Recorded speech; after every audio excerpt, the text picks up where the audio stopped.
Berarti omset memang tinggi Pak ya untuk usaha ini. Omset tinggi.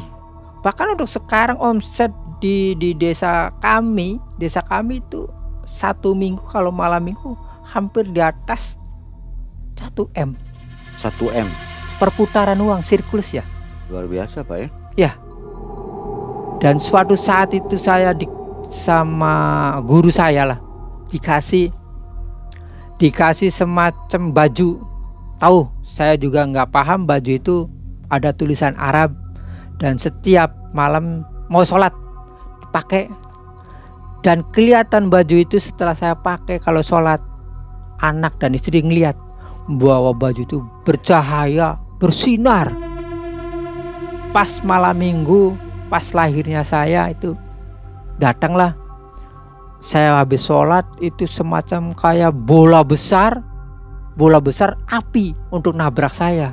Itu bola itu tembus ke kita, tapi kita ndak apa-apa, sedikit pun nggak luka. Terlihat serangannya Pak? Terlihat, bener-bener terlihat.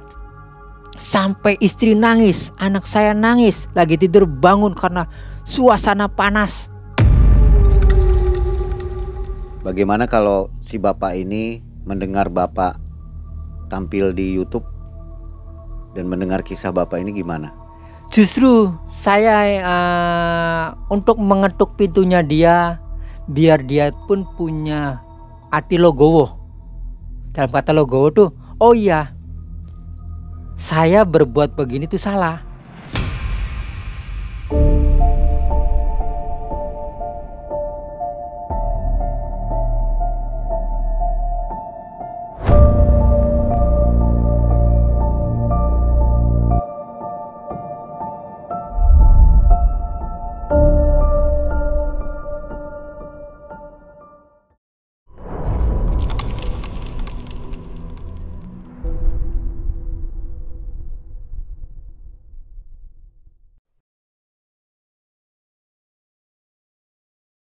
Assalamualaikum warahmatullahi wabarakatuh. Waalaikumsalam warahmatullahi wabarakatuh. Selamat malam Sobat MM, Sobat Malam Mencekam. Kita jumpa lagi bersama saya Mang Ei dan tim.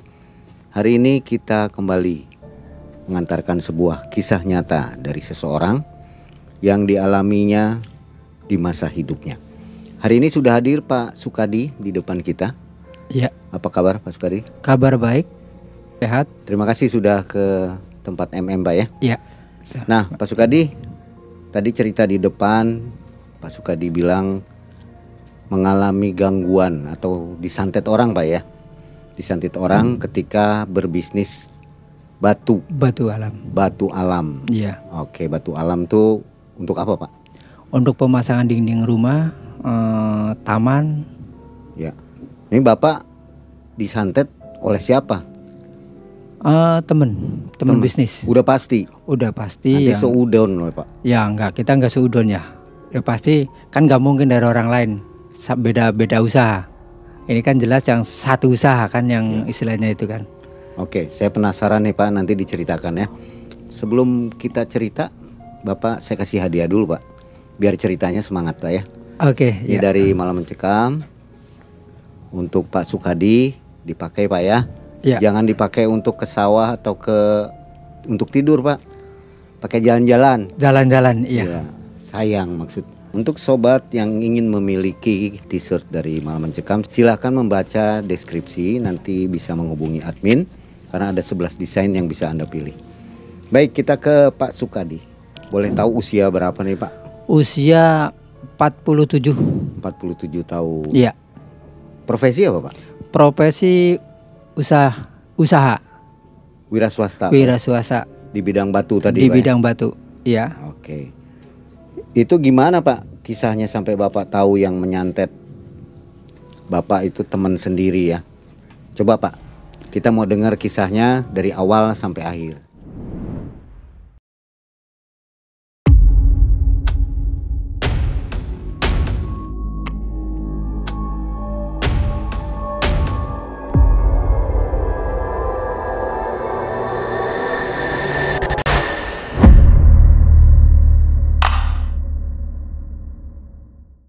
Saya usaha itu di batu alam.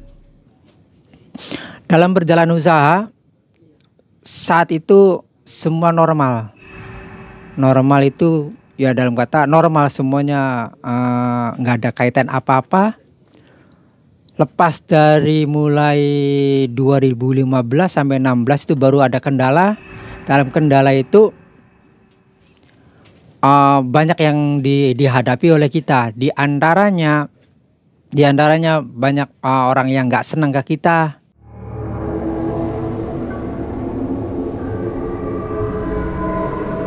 Kita usaha berawal dari rekan-rekan kita, kurang lebih ada komunitas itu 10 orang. Setiap 1 bulan sekali kita diadakan kumpulan. Dalam kumpulan itu kita penegasan di harga. Kita tidak mau saling menghujat harga, menurunkan harga.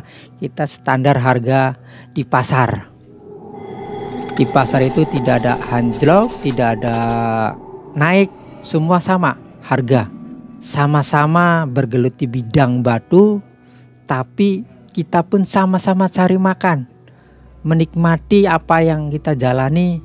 Dan itu jalan udah 1 tahun lebih lah. Itu lokasi berbeda, Pak? Berbeda lokasi. Setiap orang lokasi berbeda, lokasi itu berbeda. Hanya satu komunitas. Satu komunitas. Seiring waktu, bulan, minggu, terbenturlah. Suatu malam itu kita kumpul sama teman-teman dan kita sharing. Dan biasanya kalau yang namanya sharing kita sama teman-teman, otomatis kan ayo kita terbuka. Apa kendalanya di lapangan? Apa nih problem yang kita hadapi? Ayo bareng-bareng. Ada satu orang yang kurang seneng ke kita, ya udah ketahuan lah dari kita. Orang itu beda, pandangan ke kitanya beda. Dan saya pun tidak mau seujuan sama dia, karena kita masih dalam satu tim. Dalam satu tim kita nggak pernah ada saling tunjuk, menjatuhkan, bahkan merendahkan dia pun saya tidak mau. Ayo kita sama-sama junjung. Di komunitas kita ini bareng-bareng kita berjuang, bukan untuk semata-mata pribadi masing-masing, tidak. Lama kelamaan itu yang si temen gitu mulailah setiap kumpulan tidak datang, setiap meeting tidak datang, setiap ada kegiatan untuk kita komunitas, untuk kita ini nggak datang. Dan setelah itu lambat hari itu untuk malam yang pastinya itu malam Jumat. Malam Jumat itu di tempat usaha saya ya yang mulai beda suasana, hawa lah, beda hawa, beda. Biasanya kalau di daerah kita pegunungan dingin, orang bilang dingin, tapi toh di rumah kita, tempat usaha kita panas, sampai panas sekali, keringat bercucuran. Padahal pintu udah dibuka semua, jendela dibuka, malam itu benar-benar mencekam. Nggak pernah seperti itu, Pak ya? Nggak pernah, belum pernah selama ini kejadian seperti itu. Sampai malam itu ngerasa istilahnya kita sama keluarga beda rasa. Akhirnya istri sholat. Begitu sholat malam itu nggak terasa apapun yang terjadi. Istri ada yang nabrak.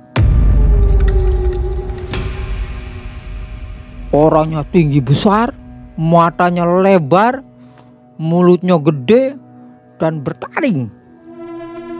Disitulah saya kembali ke yang kuasa. Apa yang terjadi saya tidak bisa mengatakan apa-apa. Itu ditabrak yang lihat siapa, Pak? Saya sendiri sama istri yang merasakan.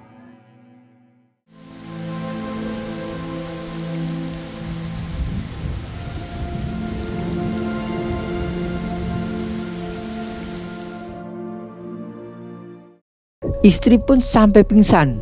Di situ keluarga kita sama anak sama istri 3 orang. Serba bingung kita harus berbuat gimana. Malam jam 1 posisinya mau kemana. Akhirnya dengan izin Allah jam 4, setengah 5, jam 4 lah, istri sadar. Dia cerita bahwa saya tadi ada angin besar, semacam gumpalan besar lah, nggak tahu itu. Begitu saya mau usoli ada yang lewat, tabrak, saya jatuh pingsan. Dan saya melihat, saya tidak cerita sama istri, takutnya saya cerita sama istri yang bingung. Apa ini kejadiannya? Dari sisi itulah kita mulai untuk mengenal orang yang ngerti. Dalam ngerti bukan ngerti kita bisa baca atau bisa nulis. Nah, dalam pengertian saya harus punya guru untuk bisa membimbing saya dan mengarahkan saya di dalam usaha pun maupun di dalam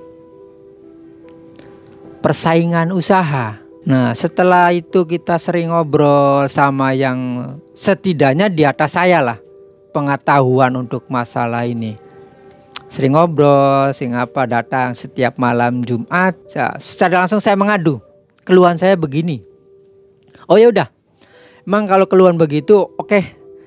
Di dalam komunitas kita untuk bikin zikir bareng. Tapi zikir itu bukan kita semata-mata untuk kita belok dari agama. Tetap kita jalur agama dan bahasanya agama jalur putih lah. Setiap malam kami saya pun berzikir sama teman-teman dan di suatu tempat kita berzikir dan minta perlindungan sama yang di atas. Selama 1 tahun setiap malam Kamis, alhamdulillah dengan adanya itu kita pun bisa untuk membackup yang orang yang gak senang ke kita dengan cara kita sama tim kita selalu berzikir setiap malam Kamis. Kita ziarah ke sebut aja sumur, tepatnya di desa, dan di situ semua serba berbeda. Dalam kata berbeda ini, orang itu kalau sumur kalau danau itu air biasa diminum tawar. Tapi di situ tidak tawar. Ya Allah, lindungilah hamba ini ya Allah dari semua gangguan jin dan sihir terhadap hamba serta keluarga. Hanya kepadamulah hamba meminta pertolongan dan perlindungan. Sadarkanlah orang-orang yang berniat buruk kepada hamba dan keluarga hamba.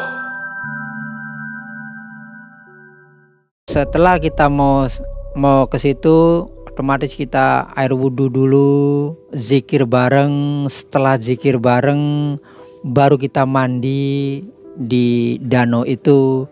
Dan lebih hebatnya lagi di danau itu, semua makhluk banyak yang berdatangan. Tapi nggak tahu orang lain lihat nggak. Kalau saya yang sendiri pasti lihat.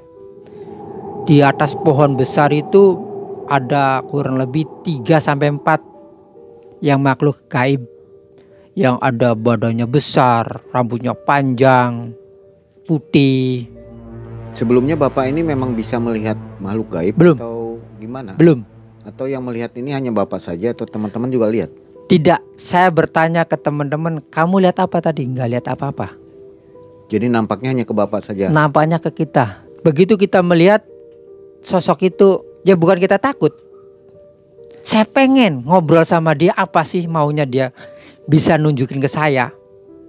Tapi dia hanya tersenyum, melihat saya, dan tidak berkata apapun. Hanya dia tersenyum, melambaikan tangan. Dan di saat wiridan mulai zikir itu, datanglah sosok 2, laki-laki sama perempuan di samping kanan kiri saya, dan dia berbisik, apa tujuan Anda ke sini? Kalau tujuan saya ke sini cari barokah yang ada di sini. Udah selesai.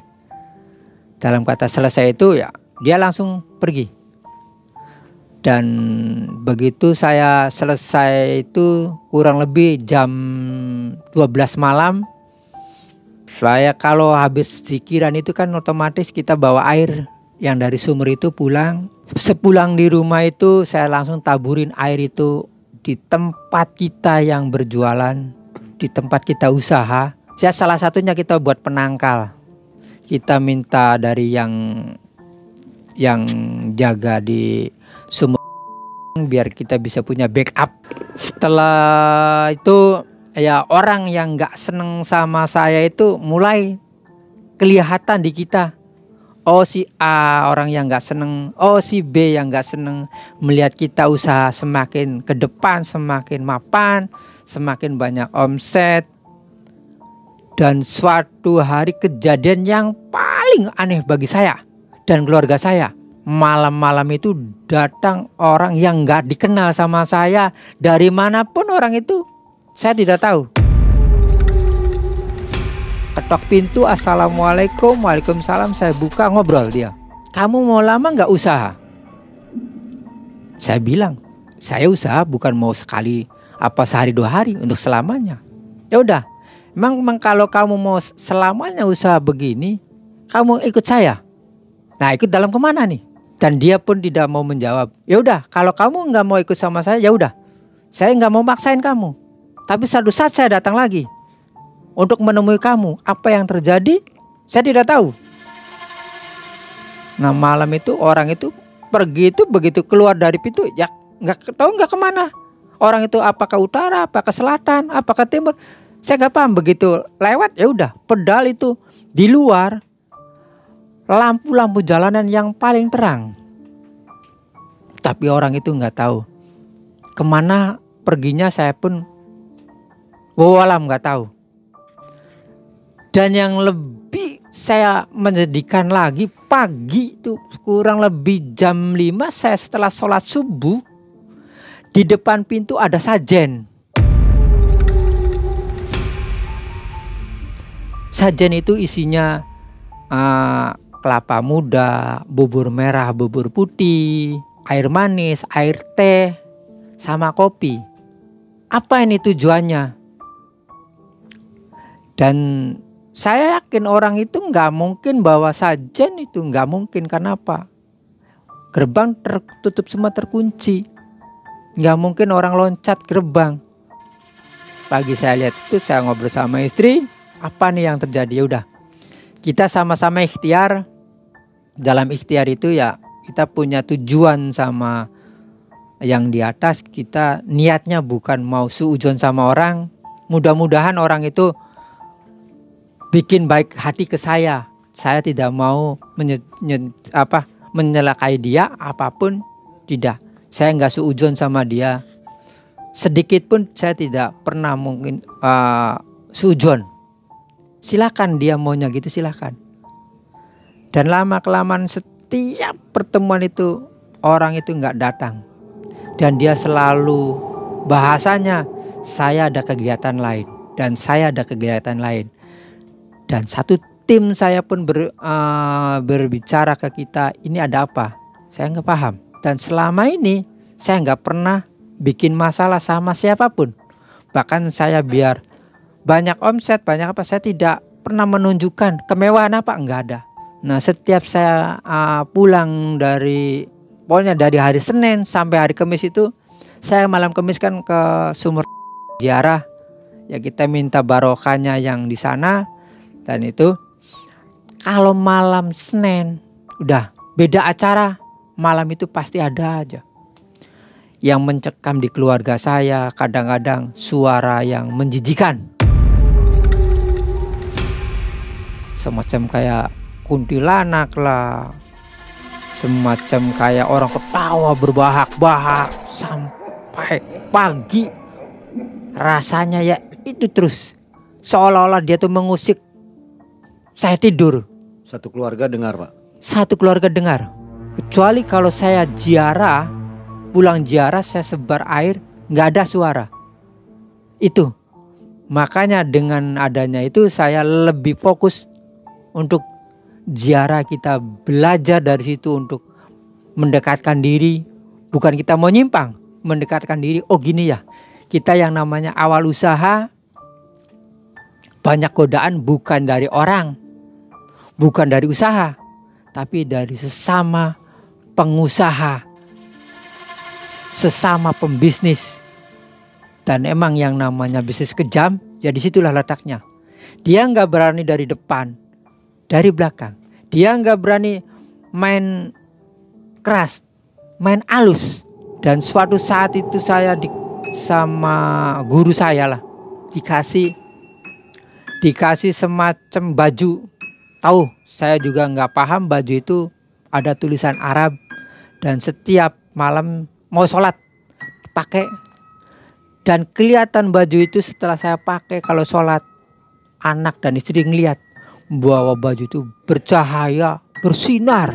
Dan kelihatannya orang itu selalu menghajar saya, ya nggak kena, mental. Kalau nggak salah pas malam minggu, pas lahirnya saya itu datanglah. Saya habis sholat itu semacam kayak bola besar api untuk nabrak saya. Dengan izin Allah, dan bukan kita percaya ke bajunya, kita percaya yang di atas, semuanya yang di atas yang bisa menetralkan kita, menenangkan kita. Itu bola itu tembus ke kita tapi kita tidak apa-apa, sedikit pun nggak luka. Terlihat serangannya, Pak? Terlihat, bener-bener terlihat. Sampai istri nangis, anak saya nangis, lagi tidur bangun karena suasana panas. Yang datang itu api, bukan bola biasa, api. Itu banaspati, Pak ya? Saya nggak paham, Pak. Dalam apa mau banaspati mau apa saya nggak paham. Cuma yang jelas kejadian itu persis pas di hari saya, kelahiran saya itu. Hantem pribadi saya, dan saya pun alhamdulillah itu datang orang tua saya yang sudah almarhum datang. Nah, awas hati-hati, kamu banyak yang gak seneng sama kamu, dan diantaranya kamu udah bisa membaca. Dan saya ngomong, Pak, kalau tadi apa itu? Yaitu salah satunya, itu baru satu orang. Ini belum yang lainnya. Karena apa? Posisinya dia bukan dia sendiri yang melakukan. Dia hanya beli dari orang lain, dan orang lain itu yang menyuruh. Sehebat apa kamunya yang punya? Semampu apa kamunya? Kalau saya kan punya yang di atas. Dan hidup mati pun yang di atas yang menentukan, bukan orang dia, bukan dia yang menentukan. Toh kalau saya mati karena dia, tapi saya tidak mati untuk usaha. Dan orang tua saya pun nangis. Kamu mampu dan menghadapi. Dengan izin Allah saya mampu. Tapi kalau yang di atas tidak mengizinkan, saya nggak mampu. Bukan apa-apa. Segala sesuatu dengan izin yang di atas, dengan izin Allah.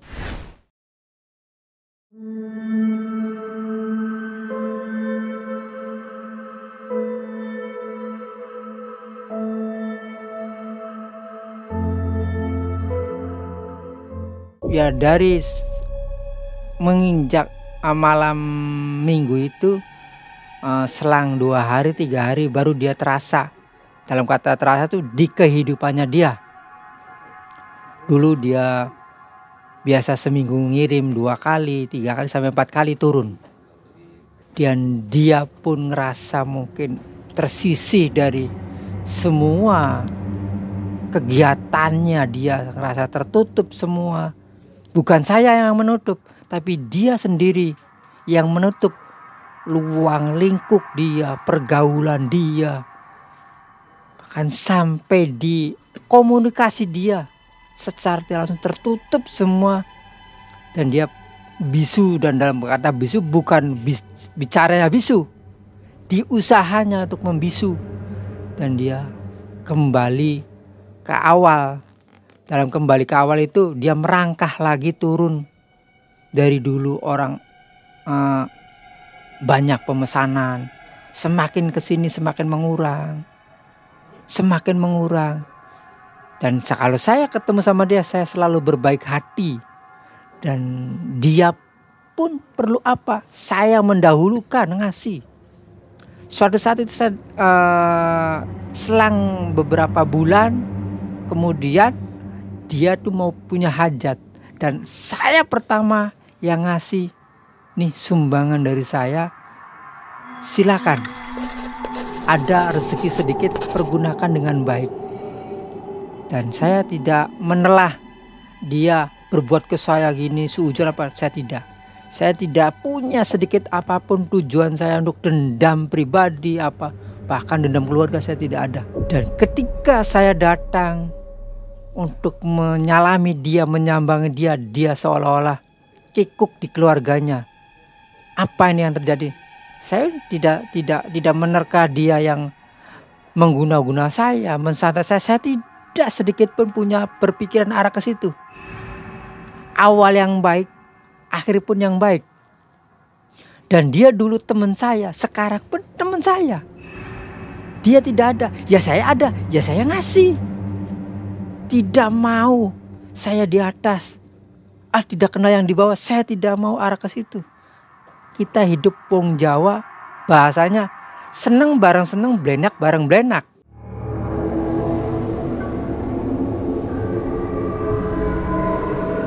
Lebih baik orang jadi saudara daripada saudara jadi orang. Itu panutan saya, dan orang tua saya pun berwejangan ke saya. Bila mana kamu sakit, orang yang menyakiti, dulukan kamu yang datang. Silaturahmi pertama kamu yang datang. Jangan sampai orang lain dulu yang silaturahmi. Kamu yang pertama silaturahmi. Usahalah dengan cara yang baik. Berzikirlah dengan yang di atas. Kita meminta sama yang di atas, bukan meminta sama orang. Orang sih hanya pelantara.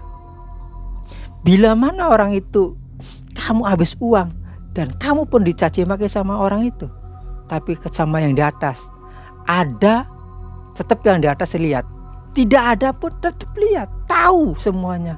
Dengan kata-kata istilahnya, ayo kita kumpul lagi, bisa bersatu lagi, bisa buka usaha bareng lagi, sama-sama lagi. Mudah-mudahan dengan niat kita baik, bisa menyongsong Anda yang lagi keterburukan, bisa menyongsong, ayo bareng-bareng kita angkat dari derajat kamu yang di bawah ke atas lagi. Biar kita pun tidak punya patokan sama orang. Pasti bisa membunuh kamu. Tidak. Hanya Allah yang tahu, hanya Allah yang bisa. Kun fayakunnya dia. Kita sebagai manusia yang lemah di mata dia, di mata Allah, tetap kita wajib ikhtiar. Dengan catatan ikhtiar itu apa yang tujuan kita untuk usaha. Ayo kita cari untuk usaha. Jangan kita cari untuk saling membunuh. Itu di agama tidak dibenarkan. Apalagi kita orang Islam yang panutannya ke siapa? Ke Kanjeng Nabi Muhammad.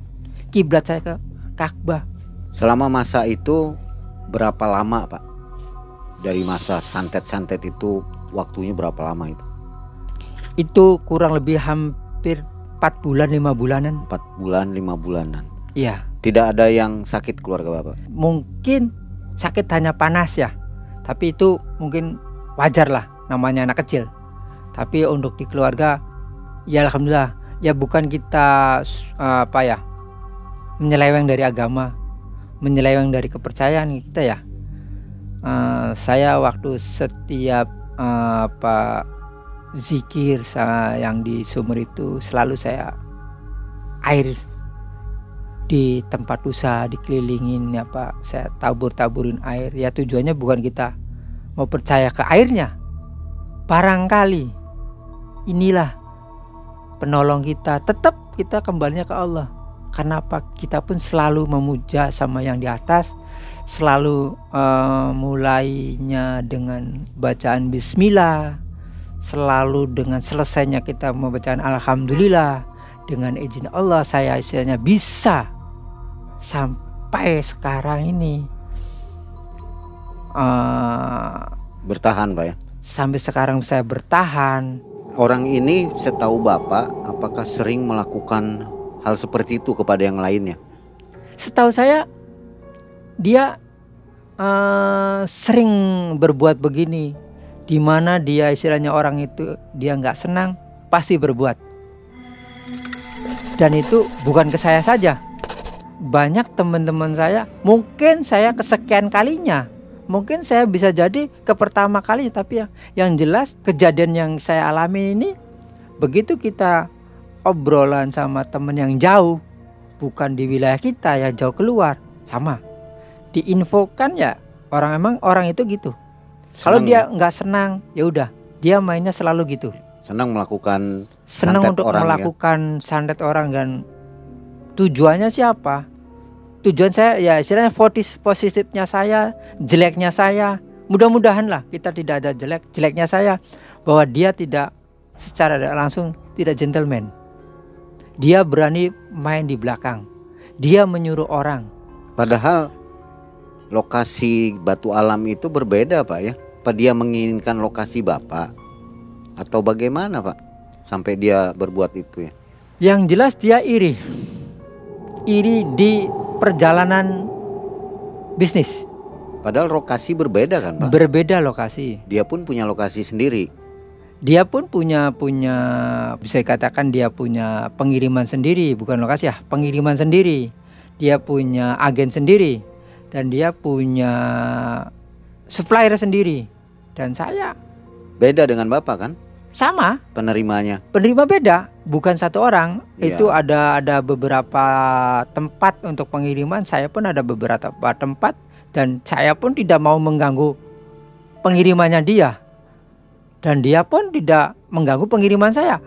Masing-masing. Sebenarnya nggak ada masalah. Nggak ada masalah. Apalagi udah ada komunitas Pak ya.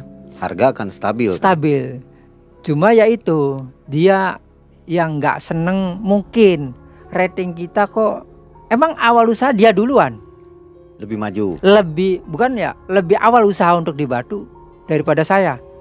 Saya waktu itu masih merangkah, masih meraba lah. Untuk di jenis batu apa ini masih meraba, dan dia udah menguasai di semua jenis batu, di semua marketing, dan bahkan dia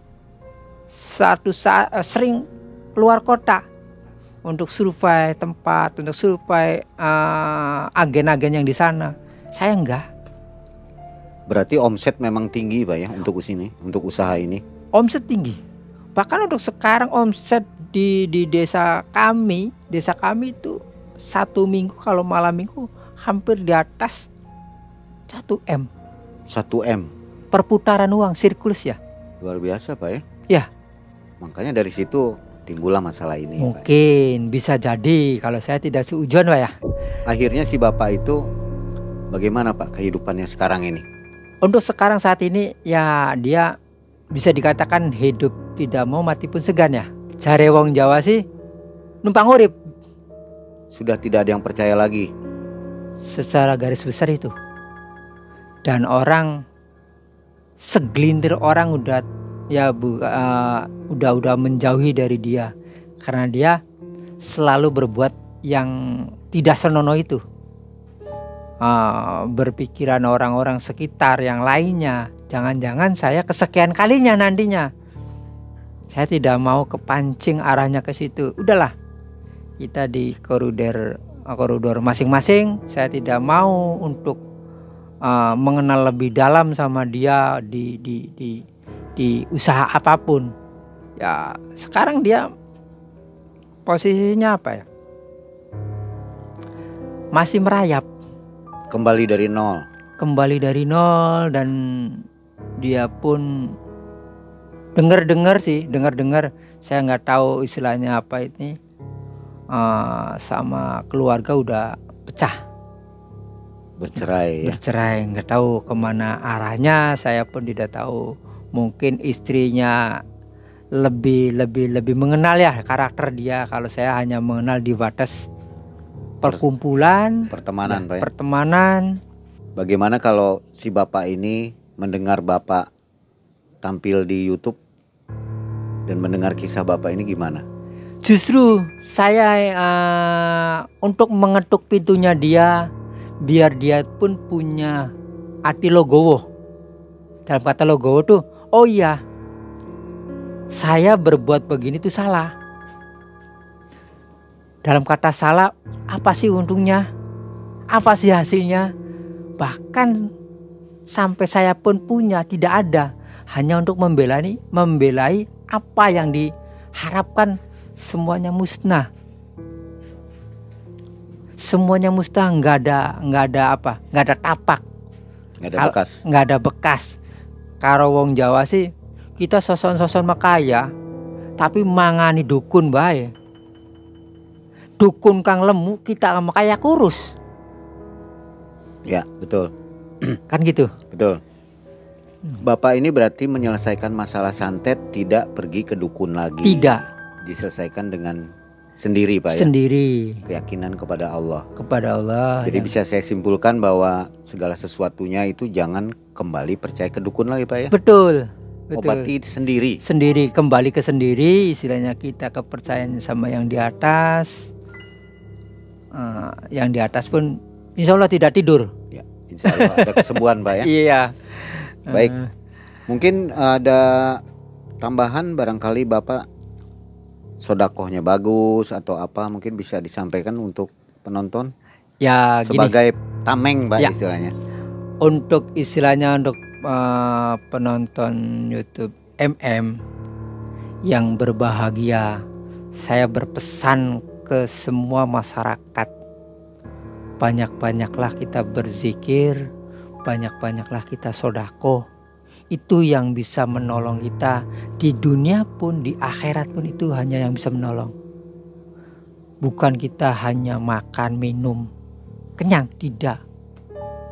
Lihat yang di bawah kita masih banyak yang mengerengek. Saya makan hari ini pakai daging, belum tentu yang samping pakai daging, pasti ada tempe. Ayo berbagilah. Dengan itu mudah-mudahanlah kita bisa membuka pintu yang saya kasih itu. Bukan kita berharap berdoa, tidak. Dan dia pun tahu, oh saya hari ini tidak makan tapi ada yang ngasih makan. Itulah yang saya diharapkan. Lebih baik tangan di atas daripada tangan di bawah. Sobat, itulah kisah yang sangat menarik, kisah nyata dari Pak Sukadi ini. Jadi tidak semua teman kita baik Pak ya. Betul. Disangka baik tiba-tiba menyerang. Ya, harap berusaha waspada Pak ya. Iya. Ya tamengnya tadi yang Bapak bilang itu. Iya. Dengan mendekatkan diri kepada Allah, insya Allah semuanya beres Pak ya. Beres, betul. Saya Mang Ei dan Pak Sukadi. Ya. Akhirnya undur diri. Mudah-mudahan kisah ini menjadi inspirasi untuk kita semua. Betul. Terima kasih Pak ya. Ya, atas sama-sama. Wabillahi taufiq wal hidayah. Assalamualaikum warahmatullahi wabarakatuh. Waalaikumsalam warahmatullahi wabarakatuh.